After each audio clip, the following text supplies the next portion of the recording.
got it. Yeah. Hello, today I have Susan with me. Hi, Susan. Would you like to introduce yourself and tell us a little bit about yourself? My name's Susan Willis. I live in the northeast of England, and I've been writing for about 15 years now. I think my first novel was published 10 years ago. After that, I was asked to write some novellas for the same publisher, which I did, and I did 5 or 6 of those. They were sort of, I work as a food technologist, developing new recipes for food companies. So a lot of them were foodie romances with different aspects of my job, and a lot of people enjoyed them.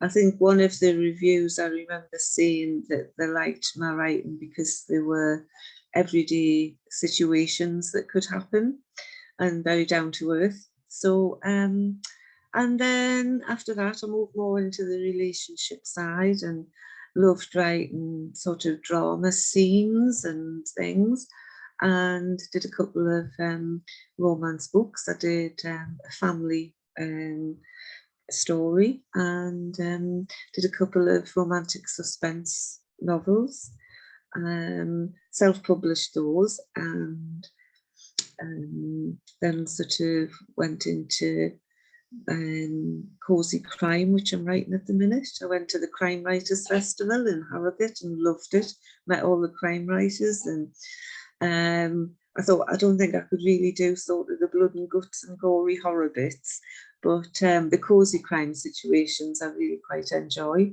with a psychological twist. So yeah, and so I've got to this year now, and I have a Christmas novel out, which is cozy crime with a Christmas romance at the end. So yeah, so that's me. Yeah. Did you always know that you wanted to be a writer? No, not at all, actually. I think it was probably maybe about 16, 17 years ago, and my relationship finished, and I just thought I need something to focus on. So I did, I'd always enjoyed writing. I'd loved English and history at school, and so I did a home writers course, and throughout the course we had to do different sections. There was travel writing and different things, and then there was short story writing, and I wrote a couple of short stories, and the tutor loved them and said, you've got a vivid imagination. And so I thought, okay, so I kept going with that, and I very first started with magazines and short stories, and then thought to myself, I wonder if I could write a novella, and headed towards 40,000 words. And then I thought, well, I've done that, so another 30,000 would be a novel. So, and this, literally that's how I started. Yeah. I've always read. I've read since I was a little girl. Always loved reading. So yeah. And how did you end up going into food technology? Because that's quite scientific, I imagine, isn't it? Yeah, I changed career when I was 37. Before that, I was a staff nurse for nearly 20 years, and was just it's all I'd ever done, was very bored, and thought, if you have to work until you're 60, well, 65 now, then I know I can't do this job any longer. So I went down to the college, and I thought I'll do some nighttime cookery classes, because I'd always loved cooking, and found out about the food tech course, at college, and went along for the interview, and they said, yes, you can have a place, but she said, why don't you go up to university and do it at degree level? And I said, well, I can't go to university, I'm 37, She said, of course you can, go and get a grant. And literally that was how it started. So and once I'd done the 3-year degree and passed and everything, and done some work experience, I thought, this is me, this is what I want to do. And yeah, I got a job working with fish and seafood at first in Newcastle. I was there about 8-9 years, then they closed the site down, we were all made redundant. So I started working for myself then. And after that, I've done all manner of, food products, sandwiches, meat, casseroles, cakes, desserts, one thing after another. So yeah, there you go. But that's a lot of my work. I'd probably say 70% of the work I've done in the last 15 years working for myself has been M&S.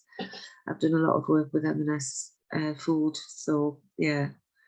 And I've just finished up doing in Grimsby, doing fish and a big project down there for them. So I'm retired now. I retired last week. I thought, that's me, done. 65, done. So now I'm going to concentrate next year on writing and, you know, being a full-time author. I've got the time now to do it. So yeah. I went back to uni in my mid-30s as well. It must be something about that time of life where we all decide we need to do something else. I think it is, because you just think, you know, I mean, the job of, you know, of nursing hadn't changed. It was me that had changed, and I just knew I didn't, you know, I just didn't want to do it anymore. And there was nothing at the end of it. Actually, I actually went over to America on a 1-year contract, and I worked over there. I thought this would liven me up, but it basically didn't. You know, when I was there, I just thought, oh well, I met some fantastic people. I had a great time. Shared an apartment with 3 Irish girls from Dublin, so you can imagine we had a field day. And but all the time I was there, I thought, I've just swapped one ward in a group of patients, but just changed the area. So the job isn't any. I don't know. I was thinking, I just wish I was here working in a bar on the beach or something instead of, yeah. So, and I came back and I knew, and I thought, I just can't keep doing it. You know, I need another big interest, and that was it. So, and I literally stumbled into food technology thinking I'll do the course and then I'll have to go back. But it wasn't sort of a planned career change. It was just something that I really thought, I'd love to do this, and I'm going to do it for 3 years. And then, well, by the second year, we had visits from food companies and everything. And I thought, God, I didn't know these jobs existed. And I thought I might not have to go back. Maybe I can get a career out of doing this. Did my work placement in Sainsbury's in London, Blackfriars Bridge, the big head office there. Loved every second of it. I met Delia Smith twice. And I thought, this is what I want to do. I'm not going back to nursing. I'm going to stick in and do this. So there you go. Yeah. So maybe it is around about that age. You just think, you know, career change. Yeah. And I think as well, I enjoyed it more because I was older. I enjoyed the course and all the different subjects. I enjoyed it a lot more than what the 19 and 20-year-olds were enjoying it. I don't know if you've found that, have you? Yeah, I've loved every second until lockdown hit. Loved every second of it. But yeah. And apparently the mature students work harder because they appreciate, you know, the experience more or something. So yeah. Right. Yeah, I certainly did. Yeah. I think there was 40 of us in the group, and me and Carol, there was 2 older ones, and they all used to come to us like mother hens. They were, oh, finished the homework, and I was saying, oh, I did mine last week. I loved doing it. It was great. And so I think we sort of rubbed, you know, got them going a bit as well, you know, and sort of encouraged them a wee bit. So yeah. Yeah, it makes me laugh because I'm learning at the same time as them, so I don't know how they think that I know any better than they do. Yeah. They're always asking me. I think they used to think that we had all the answers, but I didn't really, you know. You just. Yeah, it does make me laugh. Yeah. Yeah. So. And was it this year's Harrogate that you went to? No, it wasn't. I think it was the year before the pandemic started, so it would be 3 years ago. In Harrogate, and they were all there. Mark Billingham and those, and Val McDermott. And the reason I wanted to go, my favourite American writer is a guy called Harlan Coben. I don't know if you've read any of his books. I just love his work, and he was in Harrogate, so he did an hour's talk. Who interviewed him? Oh. The guy that wrote Rebus. Ian Rankin. Thank you. Ian Rankin interviewed him, and I just sat for an hour drooling, listening to every word that he said. It was amazing. Yeah, and that's why I wanted to go, but all the rest of it, there was some fantastic writers there.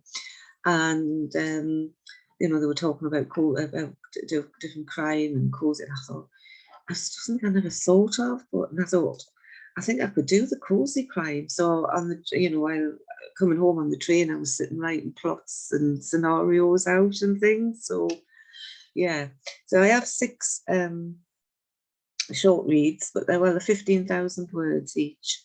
And I've got a publisher interested for next year, and they're going to take the 6 of them and put them into a novel, like a collection.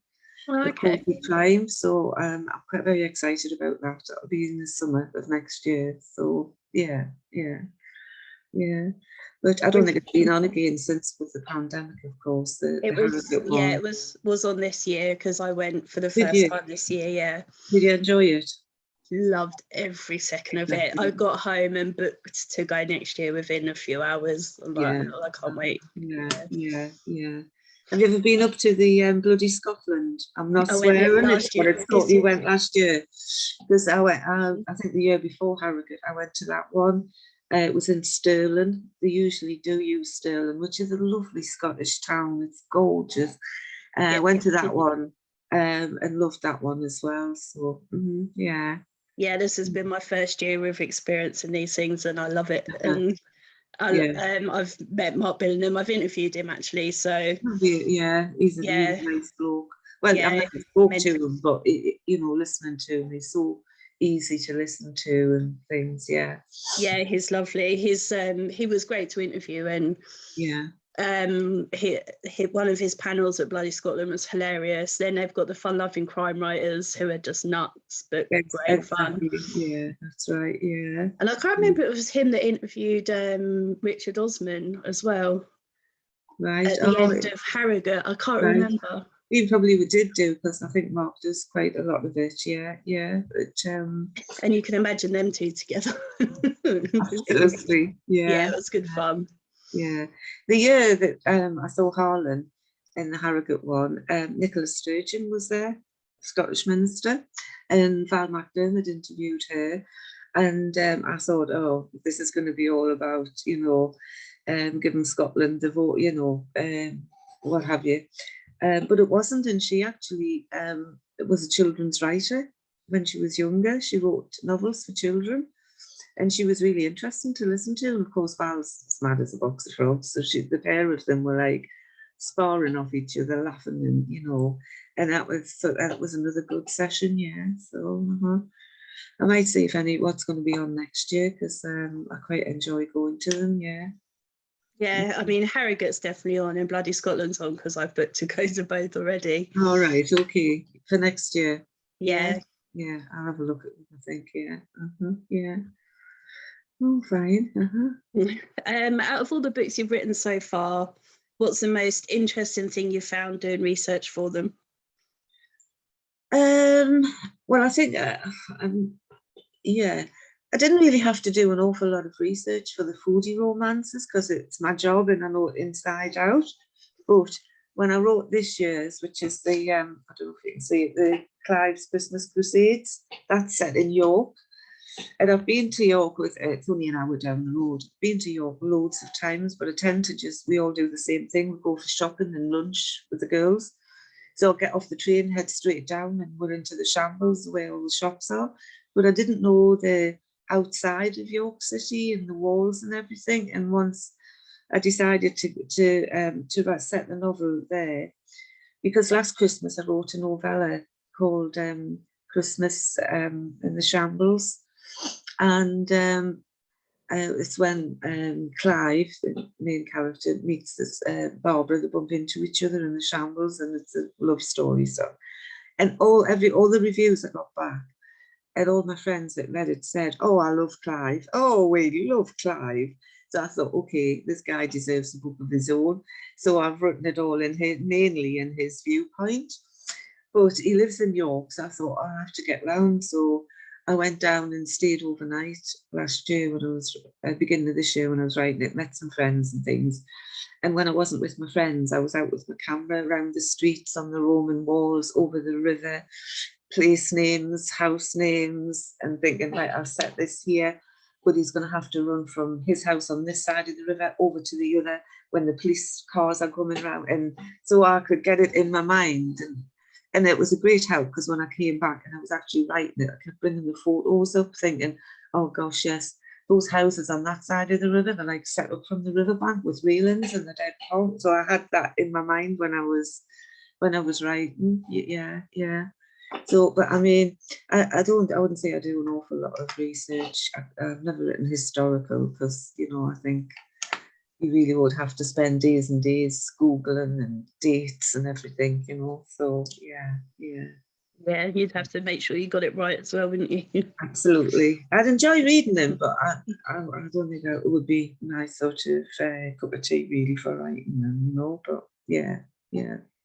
Yeah. Yeah. Do you have a favourite character that you've written so far? Well, I do like Clive. That's why I've given him his own book this year, and I've got next year the publisher that's going to do the Cozy Crime stories. They're northern publishers, so they're looking for work that's set in the northeast. So I've got Clive next year set out into a murder in Whitley Bay, which is on the coast, just a bit further up before you get to Northumberland. So I've got him kitted up for that next year in my mind, and I've sort of plotted it out and things. So yeah, yeah. But I think I tend to like my characters, you know what I mean? And they're all sort of nice people, really. Which I mean, they've got the flaws, but I don't think I could write from anybody from sort of an awful, you know, sort of viewpoint, really, where, you know, like a murderer's viewpoint. Although, yeah, I think if they're sort of psychologically challenged, you know, I could maybe do that. But somebody that's just an evil person, I don't know if I could actually write that. Yeah, so yeah. Out of all the books you've written so far, what's been the most fun scene that you've written? This years ago, one of my first novellas was A Christmas Story, and I've just revamped and re-edited it and given it a new cover, and I changed the title to The Man Who Loved Women. And it's a guy that has just had loads of women all his life, and I wrote from his viewpoint, and he's not a nasty person at all. He's just doesn't think half of the time. So he's got a lovely wife who's behind him. They've been married a year, and yeah, so he's been having an affair, and she finds out. But before she finds out, he doesn't want to disappoint the girl that he's been having the affair with, and she asks him for Christmas Day lunch. But of course, he should be at home with his wife for Christmas Day lunch. So he decides that if he works it cleverly, he tells his wife he's going to the homeless centre to help out on Christmas morning, and he goes to see his girlfriend, and he has a Christmas lunch with her, and he thinks, well, the Vicar of Dibley, she ate 2 or 3 Christmas lunches, so I should be able to eat 2. So he has a 3-course Christmas lunch with her, and then he gets back to his wife at 4 o'clock, and she's made, of course, the three starter and turkey dinner and Christmas pudding. So he has to eat. So that is quite a funny afternoon, when I try to make it as comical as possible, even though it's very sad and an awful thing for him to do. But to eat the 2 Christmas lunches in one day, yeah, it's quite funny. Wow, yeah. Yeah. Yeah. But I will say the reason I wrote it was because I don't know if you watched Happy Valley on television a few years ago. I haven't seen it. And there's a guy on there. I've forgotten the name, the famous actress, and she's the police sergeant. But her sister, no, her daughter had met this guy and had a little boy, and she actually committed suicide. And this guy she was with is horrible.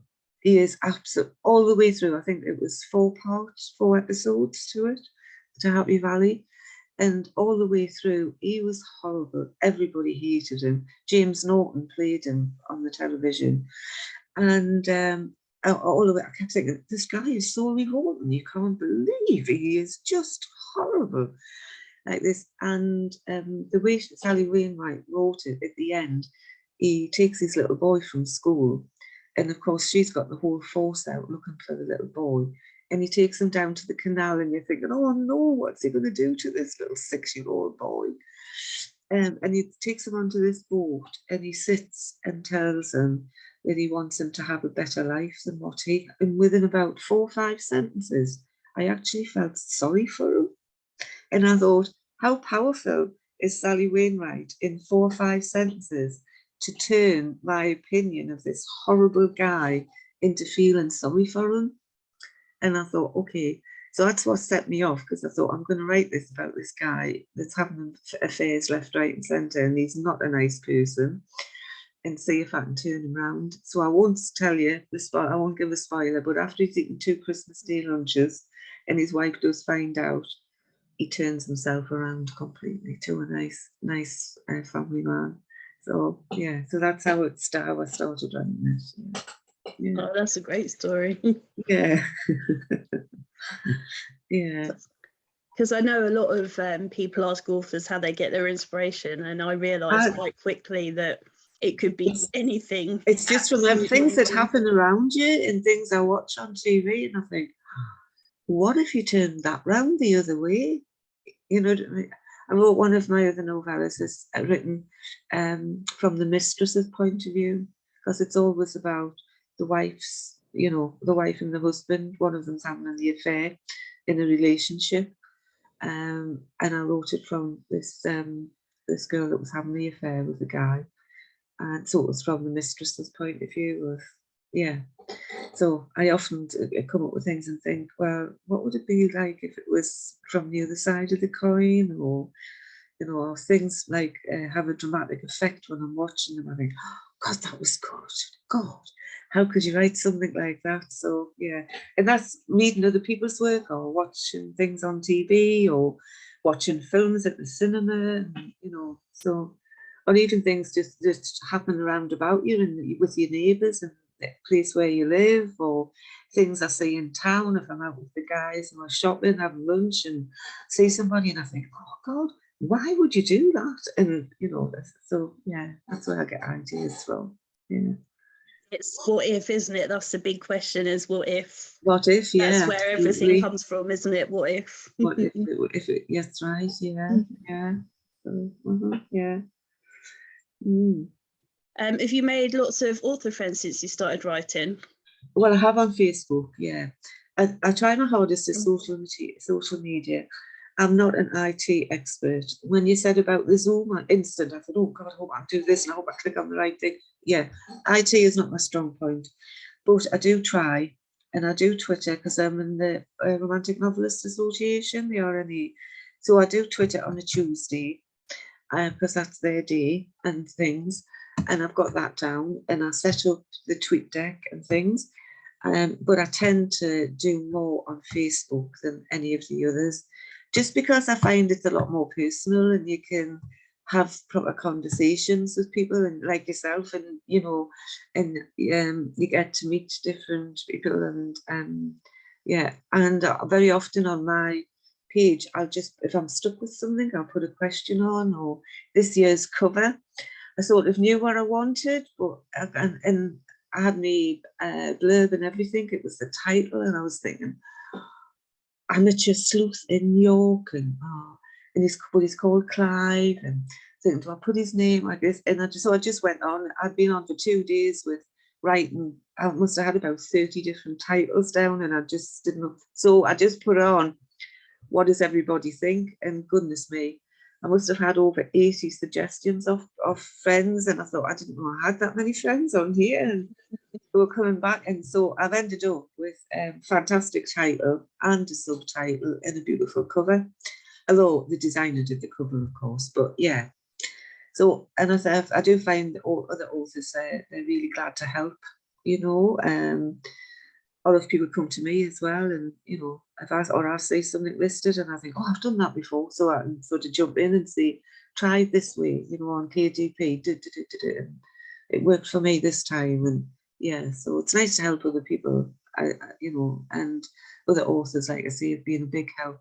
But that I don't think you get that interaction on Twitter and Instagram on the other ones. It's more on Facebook than anywhere. Mm.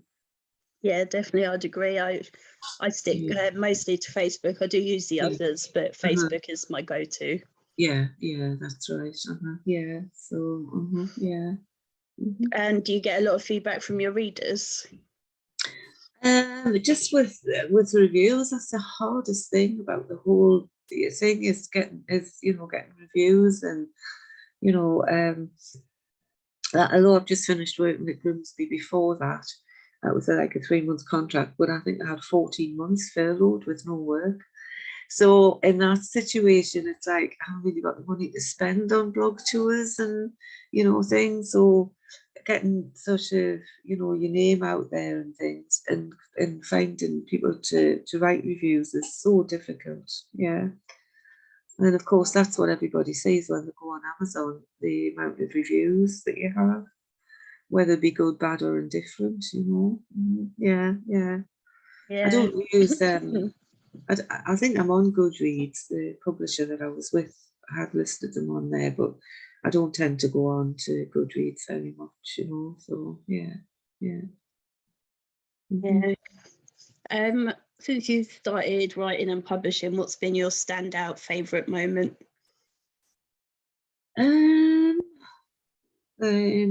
think when I was very first published, my first book that went out, and then then I'm going back sort of, I think it's about 9 years ago, and I really basically hadn't even heard of Twitter, and Twitter it was just starting off really. But the publisher said, well, you need to get on Twitter.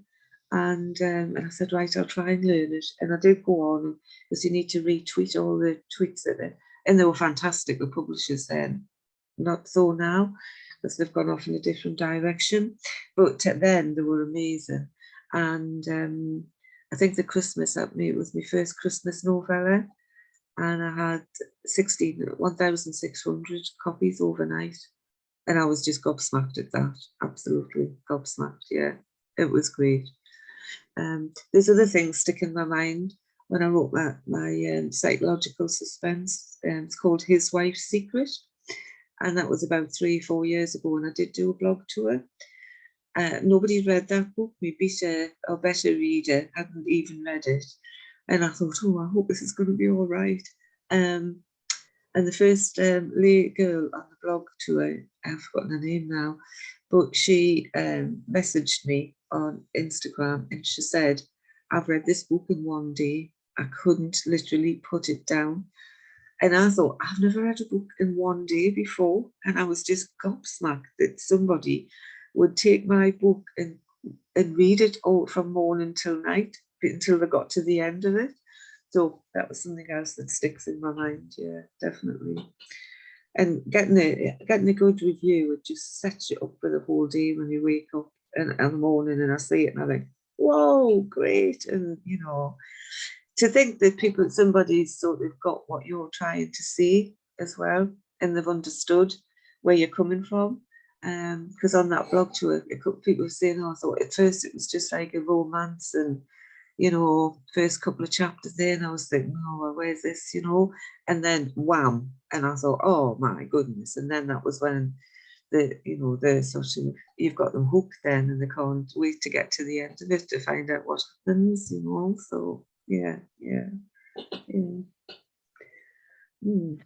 If you were able to spend a day with any author, dead or alive, who would you like to spend a day with? I think I've already told you this, Harlan. If he said, come to New York and sit in Central Park and talk to me, that's where I would be.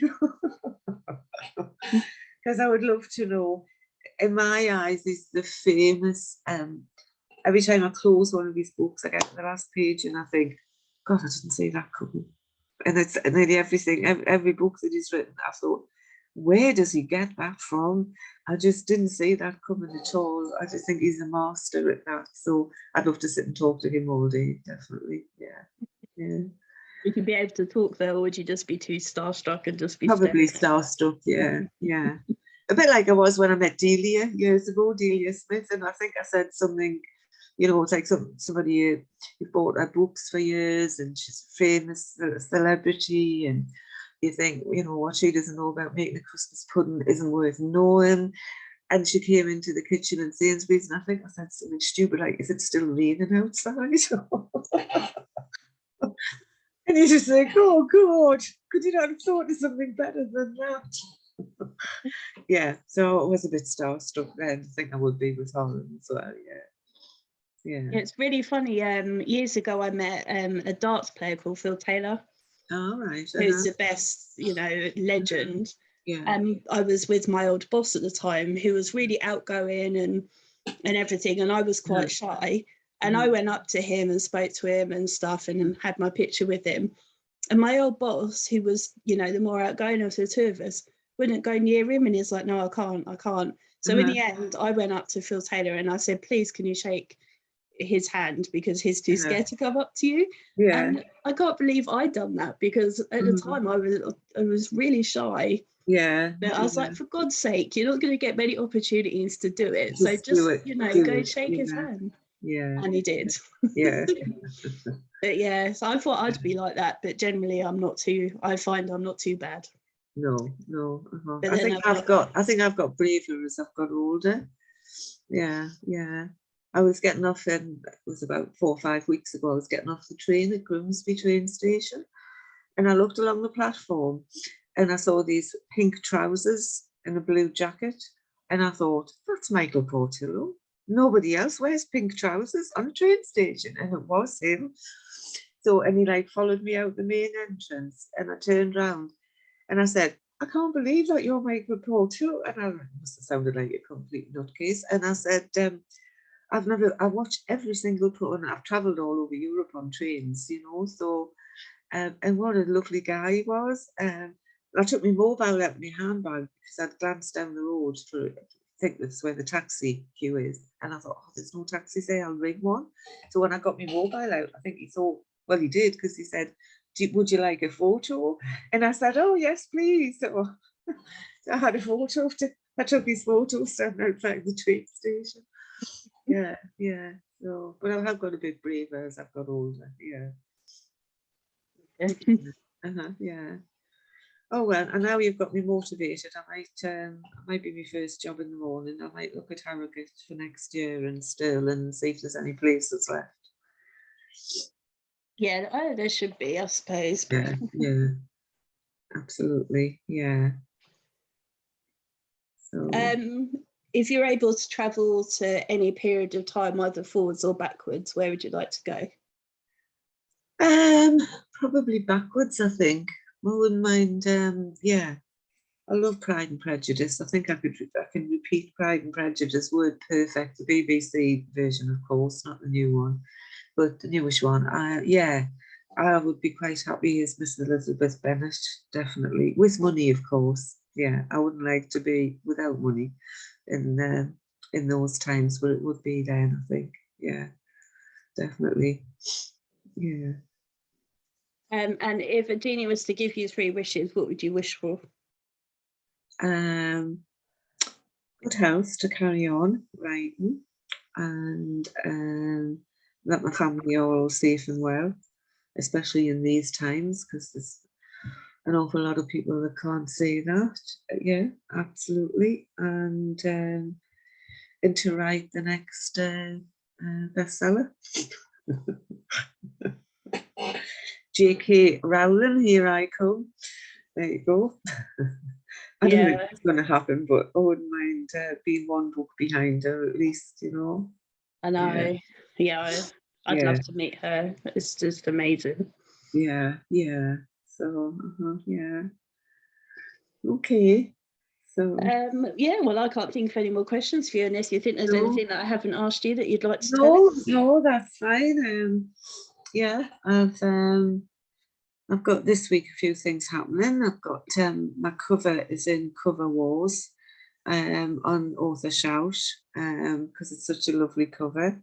That's the designer that did it. Well, actually, I found a picture of York Minster, and then I found a picture a detective who looks a bit sort of, you know, he's not James Bond, but that's my Clive. So I thought, and I sent to them too and said, can you do anything with this? And she came up with a cover. So I'm hoping that does well on Cover Wars.